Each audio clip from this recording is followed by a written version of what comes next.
Sebuah truk tronton bermuatan batu mengalami kecelakaan tunggal di Jalan Raya Cadas Pangeran, Kecamatan Pamulihem, Kabupaten Sumedang, Jawa Barat, Jumat tanggal 27 Agustus tahun 2021, malam.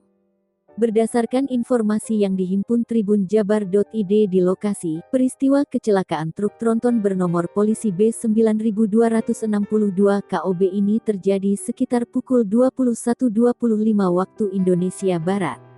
Tidak ada korban jiwa dalam insiden ini. Namun arus lalu lintas dari arah Sumedang menuju Bandung maupun arah sebaliknya mengalami kemacetan panjang.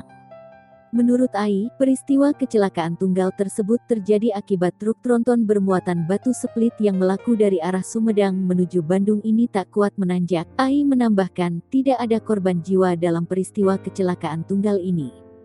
Sementara itu, Didin Komarudi, 46, sopir truk tronton yang mengalami kecelakaan menyebutkan, kecelakaan tunggal ini disebabkan rem truk yang ia kendarai mengalami blong.